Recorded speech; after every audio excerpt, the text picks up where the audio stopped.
और चलिए राजनीति शास्त्र की शुरुआत सबसे पहले इस वक्त की बड़ी खबर से करते हैं। भोपाल से एक खबर है जहां दीपक जोशी की बीजेपी में वापसी फिलहाल टल गई है। ये बड़ी खबर है क्योंकि दीपक जोशी जो कि चुनाव के समय कांग्रेस में शामिल हुए थे लेकिन अब वापस बीजेपी में शामिल होने वाले थे। हालांकि आज की खबरें थी कि वो शामिल हो सकते हैं, फिलहाल टल गई है उनकी ज्वाइनिंग और वजह बताई जा रही है बीजेपी संगठन की नाराजगी। ये बड़ी खबर है। विधानसभा चुनाव के दौरान पार्टी के खिलाफ उन्होंने कई बयान दिए थे।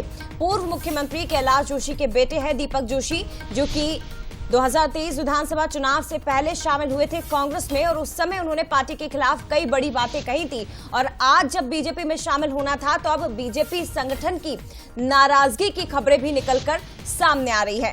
मनोज जी, कैसे देखा जाए, क्योंकि कांग्रेस के कई ऐसे पूर्व विधायक हैं जो बीजेपी में शामिल हो रहे हैं, लेकिन दीपक जोशी की अगर बात करें तो वो मंत्री भी रह चुके हैं शिवराज सरकार में, 3 बार के विधायक, और अब जब बारी आती है बीजेपी में शामिल होने की तो किस तरह की नाराजगी संगठन की? देखिए, सब कुछ हो गया था। बल्कि जब बंसल न्यूज से उन्होंने बात की थी दीपक जोशी ने तो इस तरफ इशारा भी कर दिया था कि हाँ, मैं भारतीय जनता पार्टी की तरफ जा रहा हूं। लेकिन अंतिम दौर में जो मेरे पास जानकारी, हालांकि इस मुद्दे पर हमने अभी तमाम सारे नेताओं से बात भी करना चाही थी, बात उन्होंने नहीं की, लेकिन एक बात बिल्कुल साफ है, जिस तरह खबरें मिल रही है कि संगठन नहीं चाहता था वो ज्वाइनिंग करें।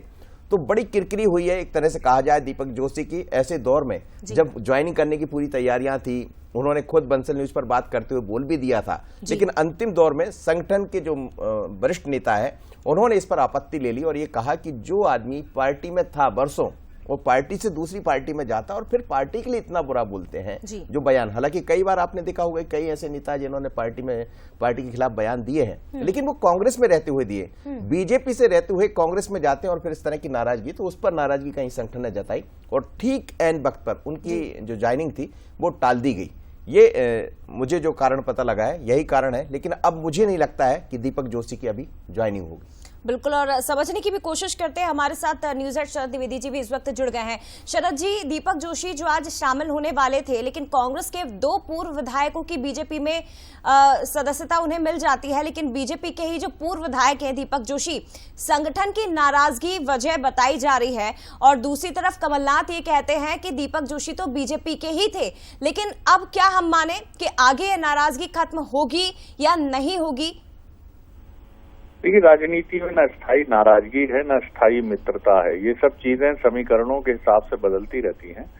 जहां तक दीपक जोशी की बात है तो आज उनका बीजेपी में वापसी का समय नहीं था और ये बात जब सुबह बंसल न्यूज से उनकी बातचीत हुई तब भी उन्होंने इसके साफ संकेत दिए थे कि अभी तो कार्यकर्ताओं ने मुझसे कहा है और मैं अब बात करूंगा। यानी ये फीडबैक उनको भी था कि बीजेपी में उनकी राह वापसी की आसान नहीं है। अब दूसरा सवाल है कि आसान क्यों नहीं है। हम सबको याद है कि उन्होंने तत्कालीन मुख्यमंत्री जो उस समय के मुख्यमंत्री थे शिवराज सिंह चौहान, उन पर बहुत निजी हमले भी उन्होंने किए थे और व्यक्तिगत आरोप भी उन्होंने लगाए थे। तो निश्चित तौर पर पार्टी ने इसको देखा और समझा होगा कि पार्टी के एक बेहद कद्दावर नेता, पूर्व मुख्यमंत्री, मध्य प्रदेश के 18 साल जो रहे शिवराज जी पर किस तरह से उन्होंने व्यक्तिगत आरोप लगाए थे, उसकी वजह से। और अगर दीपक जोशी जी को देखें तो उनकी नाराजगी व्यक्तिगत तौर पर शिवराज जी से कुछ अधिक थी। तो ये एक बड़ा कारण है कि पार्टी ने इसको अनुशासनहीनता, गंभीर अनुशासनहीनता मानते हुए कि जो शिवराज जी पर आरोप लगाने वाले नेता हैं उनको हम कैसे वापस ले लें।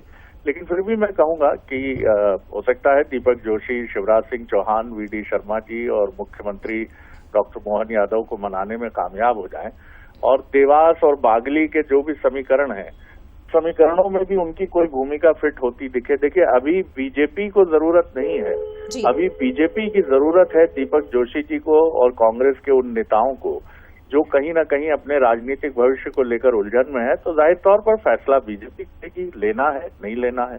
जी बिल्कुल बिल्कुल शरद जी, और आप ठीक कह रहे हैं कि फैसला भारतीय जनता पार्टी को लेना। बहुत धन्यवाद आपका। और जैसा शरद जी बता रहे थे, पर हमें लगता है जिस तरह की खबरें आ रही, इंतजार लंबा करना पड़ सकता है दीपक